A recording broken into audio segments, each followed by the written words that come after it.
امام قید خانے میں تھے، یا ایک فاحشہ عورت کو زندان میں بھیجا گیا تاکہ امام پہ الزام لگا کہ امام کا قتل آسان ہو سکے؟ جب صبح کا دروازہ کھولا گیا تو حکومت کا دماغ گھوم گیا، آگے امام سجدے میں تھا، پیچھے وہ عورت سجدے میں تھی جو 7ویں کوٹھڑی میں جا کے اپنی عصمت بچائے اسے نبی کہتے ہیں، جو ایک رات میں فاحشہ کو عابدہ بنا دے اسے امام کہتے ہیں۔ جس نے ایک رات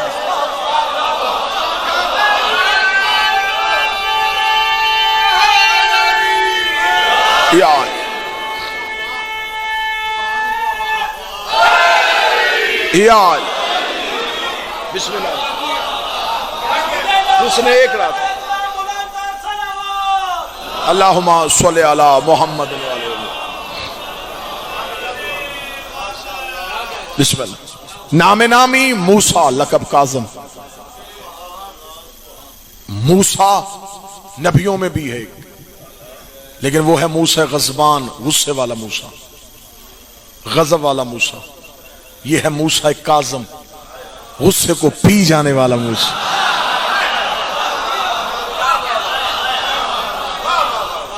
کاظم کا مصدر کوزم، کوزم کو جا کے اگر لغت میں دیکھا جائے تو اس کا جو لغت میں ترجمہ لکھا ہے وہ بھی بڑا اچھا ہے۔ بابا جی، جو پانی کا مشکیزہ ہوتا ہے اس کے منہ پہ ایک چمڑے کا تسمہ باندھا جاتا ہے جو وہ پورے مشکیزے کے پانی کو رو کے رکھتا ہے، اس تسمے کو کوزم کہتے ہیں۔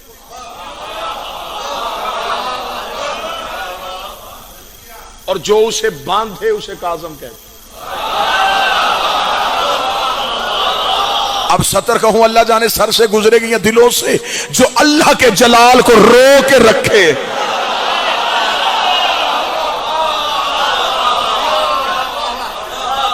اسے موسیٰ کاظم کہتے ہیں۔ ولایت کی تبلیغ زندان میں بھی نہیں چھوڑی۔ کئی مناظرے ہیں جو امام کو زندان سے نکال کے دربار میں بلا کے کیے جاتے تھے۔ ہارون کو، ملاؤن کو شوق تھا علمی مباحثے کروانے کا، یہ بحث کروا کے خود بیٹھ کے سنا کرتا تھا۔ امام کو ایک دن بلا کے کہنے لگا، میرے ذہن میں ایک سوال آیا ہے، نماز کی تکبیر 7 کیوں ہے اور رکوع میں سبحان ربی العظیم کی تسبیح کیوں ہے اور سجدے میں سبحان ربی الاعلی و بحمدہ کی تسبیح کیوں ہے؟ امام کو موقع مل گیا ولایت پہنچانے کا۔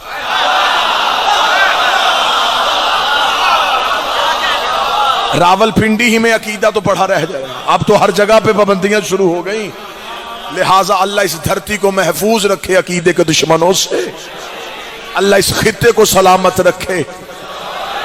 کسی فقیر سید کی وجہ سے یہ دھرتی آباد ہے، میرا مالک ہمیشہ اسے آباد رکھے۔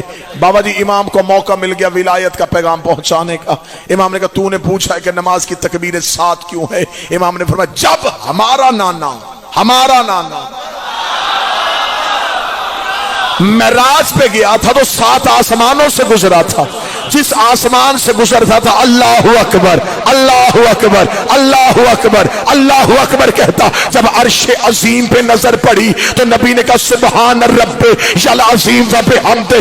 جب اللہ کی نظر پھر جا کے سدرۃ المنتہا سے آگے کعبہ کوثین پہ نظر پڑی، پھر کہا سبحان رب الاعلی و بحمدہ۔ اسی لیے نماز محمد کو معراج سے ملی تھی، پوری نماز کا سفر نبی نے معراج میں کیا تھا۔ مرضی کے مولوی کے سر پہ قرآن رکھ کے پوچھ، تو نے تکبیر معراج سے لی، تو نے رکوع کی تسبیح معراج سے لی، تو نے سجدے کی تسبیح معراج سے لی، اب سر پہ قرآن رکھ کے بتا، جب نبی پردے پہ گیا تھا تو لہجہ کس کا تھا، ہاتھ کس کا تھا؟ اس کا مطلب ہے کہ نبی کی معراج میں علی آ گیا ہے۔ الصلاۃ معراج المومن، نماز مومن کی معراج ہے۔ اگر محمد کی معراج میں علی ہے تو تیری نماز میں بھی علی ہونا چاہیے۔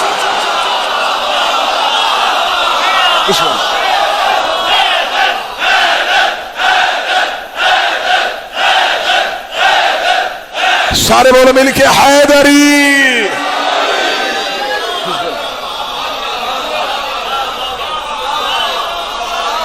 اگر نبی کی معراج ہے، لہجہ بھی علی کا، ہاتھ بھی علی کا، توحید کے دروازے پہ جب بھی آؤ آواز علی ہی آتی ہے۔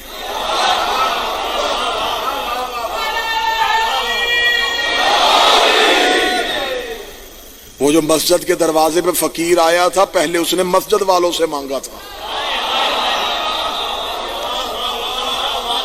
کوئی ہے؟ کوئی صدا پہ لبیک نہ ہوئی، پھر آواز دی، پھر جب اس نے آسمان کی طرف نگاہ کر کے کہا تیرے گھر سے خالی جا رہا ہوں، تو علی کے ہاتھ سے انگوٹھی اتری۔ نماز تمام ہونے کے بعد ایک صحابی نے قدموں پہ ہاتھ رکھ کے کہا آپ تو کریم ہیں، آپ کے دروازے سے تو پہلی صدا میں مل جاتا ہے، آپ نے تیسری صدا پہ کیوں دیا؟ فرمایا یہاں ہوتا تو یہاں والی صدا سنتا، پہلے وہ یہاں والوں سے مانگ رہا تھا، پھر اس نے وہاں والوں سے مانگا، جب اس نے اللہ سے گلہ کیا علی نے خیرات دے کے بتایا جب بھی تم جلی کو بلاؤ جلی نہیں آتا، آگے سے علی آتا۔ بلاتے تم اللہ کو ہو،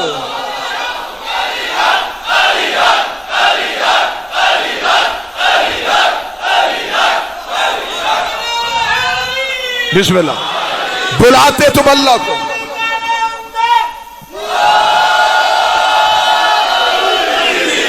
صدا تم اللہ کے نام پہ دیتے ہو، وہ خیرات علی کے ہاتھ سے دیتے ہیں۔ یہی تو ہمارا عقیدہ ہے، مانگتے ہم اللہ سے ہیں، اللہ کے اختیارات کے مالک کو علی کہتے ہیں۔ کہاں ہمارا عقیدہ توحید غلط ہے؟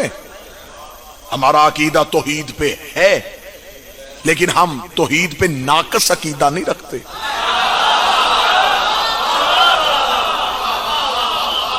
ہمارا عقیدہ توحید بھی برحق، ہم نہ حلول کے قائل ہیں، نہ ہم اللہ کے کسی جگہ سے غائب ہونے کے قائل، ہم ہر جگہ پہ اللہ کو تسلیم کرتے ہیں۔ لیکن یہ بتاؤ اگر وہ اللہ ہر جگہ پہ ہے تو وہ ظاہر کیسے ہوتا ہے؟ ہمیں کس نے بتایا کہ اللہ ہے؟ ہر کوئی اٹھتا ہے اشہد ان لا الہ الا، میں گواہی دیتا ہوں ہے، تو نے سینہ تان کے گواہی دی کیسے؟ تو نے دیکھا؟ کہتا نہیں کسی نے کہا تھا کہ ہے۔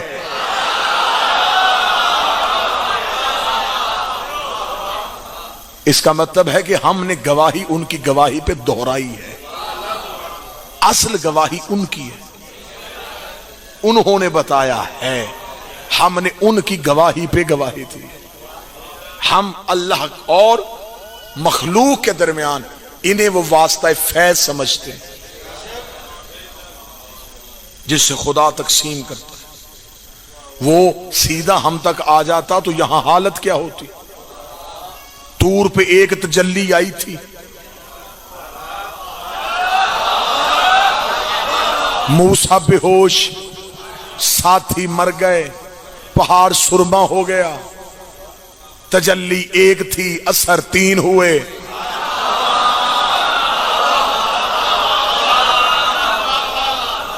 جیسا ظرف جیسی صلاحیت اس نے ویسا لیا۔ نور توحید کو کون برداشت کرے؟ جیسے میں اکثر مثال دیا کرتا ہوں، جو باہر سے گریڈ سٹیشن سے وولٹیج آتے ہیں وہ بہت زیادہ ہوتے ہیں، وہ سیدھے گھروں میں آ جائیں تو ہر چیز جل جائے۔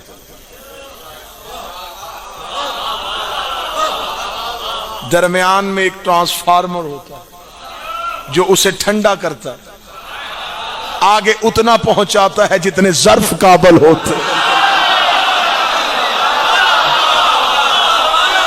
بسم اللہ۔ امامت اسی کا نام ہے، نور توحید کو پورا لے کے آگے اتنا دے جتنے ظرف قابل ہوتے ہیں۔ لہذا ہم انہیں اللہ نہیں سمجھتے، ہم انہیں اللہ کے اور اپنے درمیان وسیلہ سمجھتے ہیں۔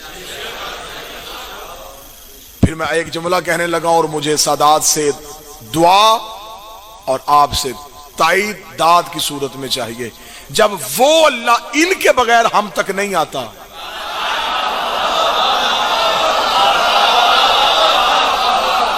تو پھر ہم ان کے بغیر اس تک کیسے دیں؟ تمہیں نماز سکھائی کس نے؟ انہوں نے۔ تو جب اس نے ان کے بغیر ہمیں نماز نہیں دی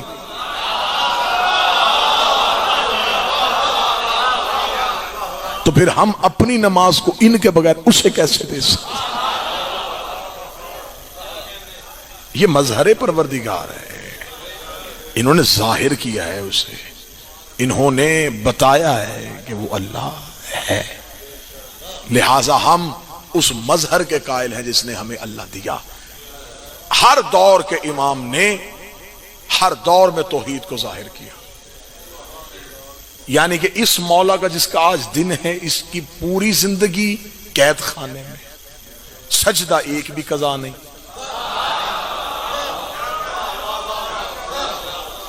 یہ ہے زندان میں توحید منوانے کا طریقہ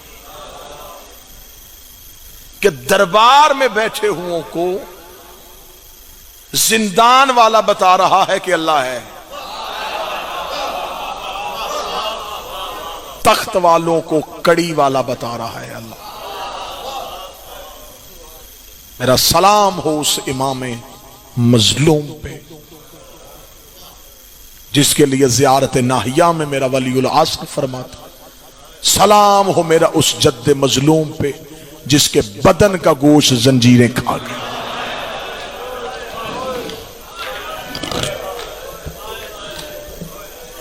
کیونکہ وقت زیادہ ہو گیا جی، انشاءاللہ 26 رجب کو دامہ سیدہ ذیشان بھائی کے پاس 4 شعبان کو اسی بارگاہ میں جتنے بھی حکم ہیں ان کی تعمیل واجب سمجھ کے کی جائے گی۔ عشق کی نماز ہے، فضائل بالکل مختصر اس لیے کیا، اللہ سیدزادے کی محنت قبول کرے، عقیدت قبول کرے، فضائل مختصر اس لیے کیا، جتنے بھی بیٹھے ہیں جنازے کے انتظار میں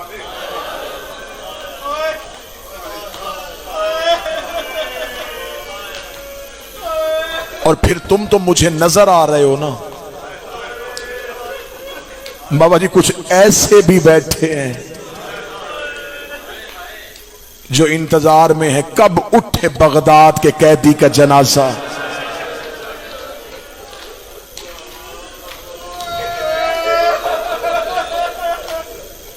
جنازہ بھائی کا ہو، باپ کا ہو، دور والی بہنوں کو ضرور بلایا جاتا۔ آج اس قیدی کا جنازہ ہے جس کی کوئی ماں شام سے آ رہی، کوئی بقیہ سے آ رہی ہے۔ اب کوئی سید بیٹھا مجھے اگلی سطر میں معاف کرے، اس جنازے پہ، اس ہتکڑیوں والے قیدی جنازے پہ ایک وہ معصومہ بھی رونے آئی ہے جو خود کڑیوں میں آئی ہے، وہ رو کے جنازے پہ کہہ رہی ہوگی اے موسیٰ کاظم، مرد ہو کے کڑیوں میں دفن ہونا آسان ہے، 4 سال کی سیدزادی ہو رسیوں میں دفن ہونا مشکل۔ مولا پہ انتہائے اسیری گزر گئی، زندان میں جوانیوں پیری گزر گئی۔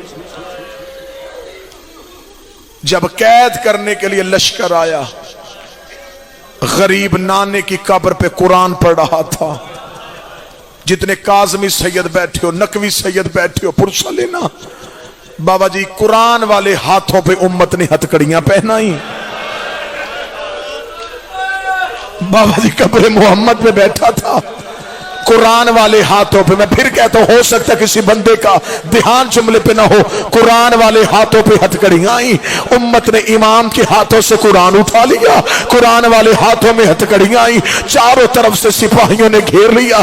اتنا کہنا تھا، امام نے کہا مجھے خبر تھی تم نے مجھے گرفتار کرنا ہے، اس لیے میں گھر سے نکل کے نانے کی قبر پہ آ گیا تھا۔ ایک سپاہی نے کہکا مار کے کہا اگر تجھے خبر ہوتی تو پھر شہر سے چلا جاتا،